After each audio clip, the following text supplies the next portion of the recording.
I'd like to share with you all a true event from my life that happened when I was in 4th or 5th grade. It has stayed buried in my heart for many years.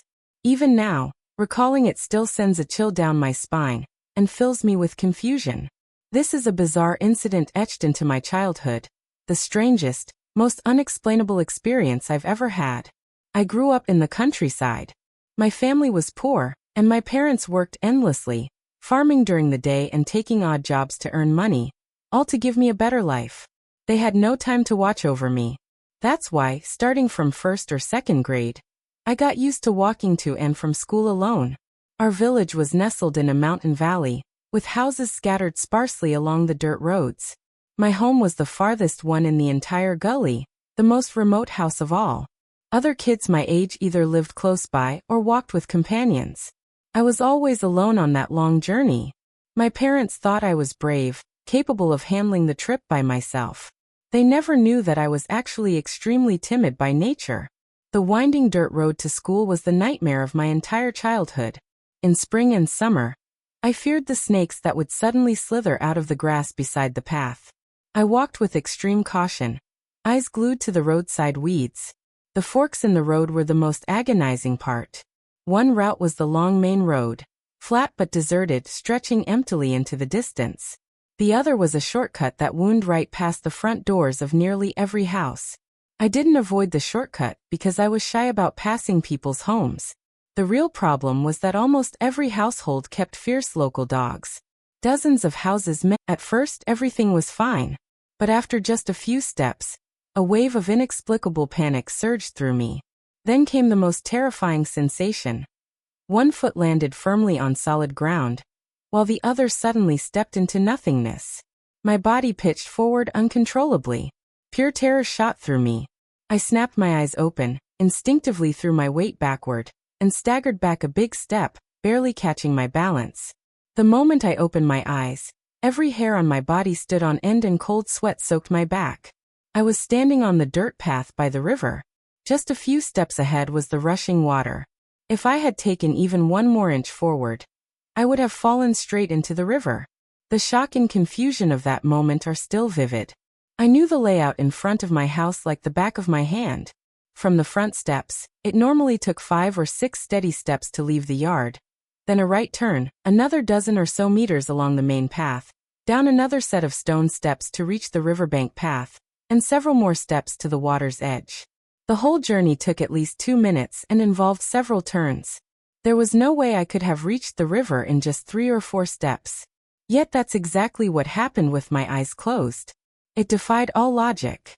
The morning chill wind blew across my skin. I felt ice cold, my hands and feet numb with fear.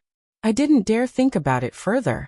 I turned and sprinted all the way to school as fast as I could.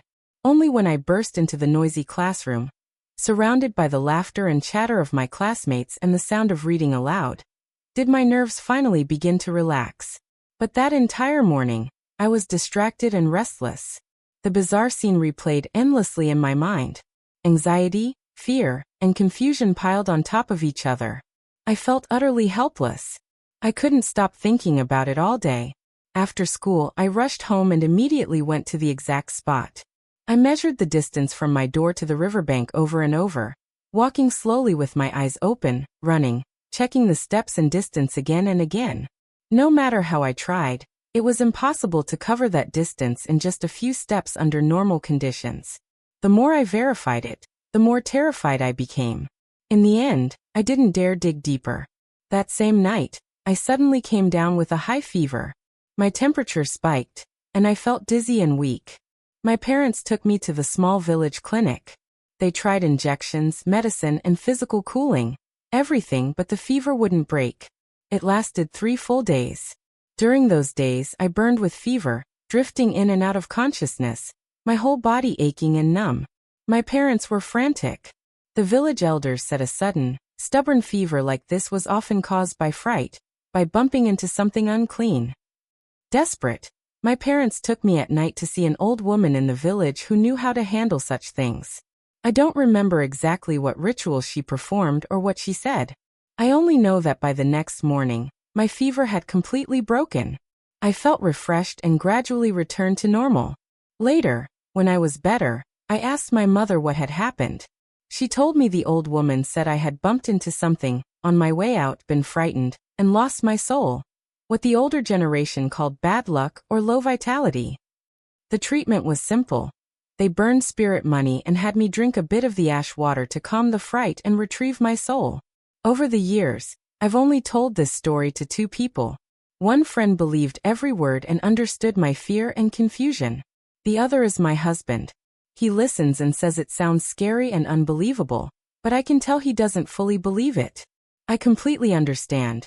Unless you experience it yourself, it's hard to truly grasp that level of terror, the utter inexplicability, and the helpless nights of fever.